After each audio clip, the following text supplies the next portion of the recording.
है तमाम दर्शकों का हमारे यूट्यूब चैनल पर। इंदौर जो देश का सबसे स्वच्छतम सिटी है, वहाँ के भागीरथपुरा एरिया में जो है दूषित जल का मामला सामने आया है, जिससे 15 लोगों की जान ले ली गई है। और इस मामले में हमारे साथ श्याम झा जी हैं बात करने के लिए। क्या कुछ लग रहा है, सरकार की अनियमितता कहेंगे, क्या कुछ चल रहा है ये? देखिए, इंदौर जैसे स्वच्छ शहर की रेटिंग में टॉप पर आने वाले शहर में इस तरह की घटना जो है बहुत सवाल खड़े करते हैं। इतने सवाल खड़े कर देते हैं कि पूरा का पूरा मानक सिस्टम हिल जाए। मतलब पैरामीटर जो होता है नापने वाला, कौन से पैरामीटर से इंदौर को देश का सबसे स्वच्छ शहर शहर घोषित किया गया, जहां पर इतना बढ़िया व्यवस्था स्वच्छता होने के बाद इस तरह का एकदम से जहरीला पानी सीधा सीधा पब्लिक के पास अवेलेबल होकर के पिया भी जाता है। मतलब एक चौंकाने वाला घटना हुआ ना। मतलब अब देखिए, इस समय हमको लगता है जितना इंदौर के नगर निगम सरकार की गलती है, उससे ज्यादा ये बात हो सकती है कि ये किसी न किसी दुश्मनों का साजिश भी हो सकता है। क्योंकि इतने बड़े शिवराज मामा के शहर में और मोहन यादव के जैसे शासनकाल में इतना चुस्त दुरुस्त व्यवस्था में इस तरह का मतलब भयंकर खामी अपने आप में कई सवाल खड़ा करता है। मतलब एक तरह से ये बहुत भयावह स्थिति हुई। आप किसी के आंतरिक सिस्टम पर चोट पहुंचा रहे हैं। अच्छा, कई महीनों से जो शिकायतें जा रही थी, क्या वो मोहन यादव जी तक नहीं पहुंच पा रही थी?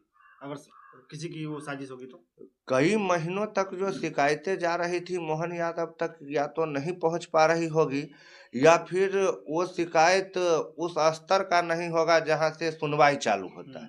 छोटे स्तर पर होगा, लोग अनसुना करके इधर उधर करके पाइप वाइप धो धा के अपना फिर काम कर देते होंगे। आपने कयामत फिल्म देखा होगा, उसमें अजय देवगन के साथ ट्रेजेडी करने के लिए जो डॉन होता है ना, वो डॉन क्या करता है, एक पानी में वायरस घोर करके मुंबई शहर को तबाह करने का प्रोग्राम बनाता है और वो दिखाता है। जैसे ही मैं इंदौर का कांड सुना ना, मुझे कयामत फिल्म में कई बार देखा हूँ, अजय देवगन वैसे भी मेरे फेवरेट हुआ करते थे, तो वहां पर देख करके मुझे सीधे कयामत में चला जाता था कि कैसे उसको गुंडा वहां से धमकी देता था कि उस कुआं पर देखो, लोग पानी पी रहा है और तरफ तरफ के जा रहा है। लोग पानी, मतलब बच्चा सब बूढ़े जुबान तब एक तरफ से हर जगह माने एकदम मायूसी का ढेर लगा हुआ है। तो वैसे हालत में हम इंदौर में गुजर रहे हैं। अभी जो फ़िल्म में दिखाया गया, आज से 10-15 साल हो गया होगा ये फ़िल्म के, 20 साल निकल रहा। उस फ़िल्म में जो दिखाया गया वो स्थिति आज इंदौर में है। अगर दुश्मन किया हो तो, दोस्त किया हो तो, या अधिकारियों के मिस्टेक से हुआ हो तो, ये हालात वही है। ये एक हमला है जो पूरे मानव सिस्टम को ख़त्म करने के लिए तैयार था। लेकिन ये भाग्य कहा जा सकता है कि हम लोग बहुत जल्दी ब्रेक ले लिए। हालांकि 20, 25, 40, 50 आदमी कम नहीं होते हैं। भारत की आबादी बहुत है इसलिए कम नजर आ रहा है। हर एक का जिंदगी कीमती होता है, हर एक का जान अनमोल है। तो हम उस घटना के लिए बहुत माने शर्मिंदा है, और जो गए हैं उनको श्रद्धांजलि अर्पित करते हैं और सरकार से मांग करते हैं कि इस पर त्वरित कार्रवाई कीजिए और तुरंत फैसला कीजिए, और जो इसके जिम्मेदार व्यक्ति हैं उनको कड़ी से कड़ी सजा, लगभग फाइनल सजा तक दीजिए।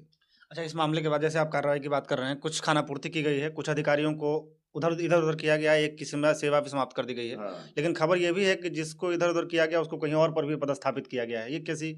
देखिए, एक ये पल्ला झाड़ने वाला कार्रवाई हुआ है, ये कार्रवाई नहीं हुआ है। ये तो एक तरह से मतलब समझिए कि पब्लिक को न्यूज़ में देने के लिए हो गया कि इंदौर हादसे के दोषियों को मिली सजा, सरकार ने उन्हें पकड़ कर किया सस्पेंड, निलंबित, फलना चिल्ला, ये सब हाईलाइट बनने के लिए, ये सजा-वजा नहीं हुआ। और मैं कह सकता हूँ कि भोपाल गैस त्रासदी के बाद मध्य प्रदेश के लिए दूसरा कालिखा वाला कांड हुआ है इंदौर पानी कांड, और बेहद शर्मनाक वहां के सरकार के लिए। अगर शर्मिंदगी से बचनी है तो आप तुरंत एक्शन मोड पर आ जाइए, और इस तरह के काम करने वाले को बकसने का अगर आप प्रोग्राम रखते हैं तो आप मानव जाति के एकदम धूर विरोधी हो जाएंगे।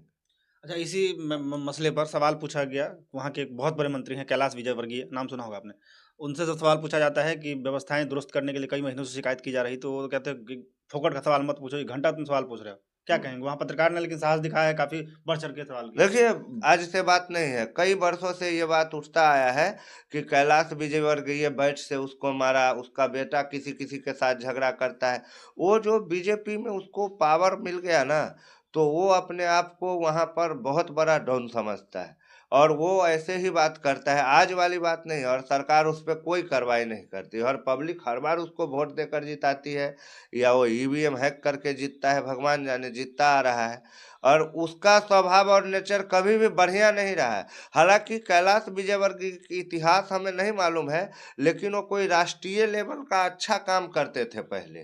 खिलाड़ी-विलाड़ी थे या क्या थे हमको नहीं पता है, लेकिन कुछ वो थे बढ़िया चीज़। हुँ। उसके बाद राजनीति में उनका एंट्री हुआ और एंट्री होते ही उनका असली रूप सबके सामने आ गया। हुँ। वो जिस प्रवृत्ति के हैं, कई बार महिलाओं के मामले में भी उनके आरोप लगे हैं। उनके पूरे परिवार पर आरोप लगता रहता है झगड़ा लड़ाई का। वो आदमी ठीक नहीं है लेकिन उसके ऊपर कार्रवाई नहीं होता है। हम लोग क्या ही कर सकते हैं?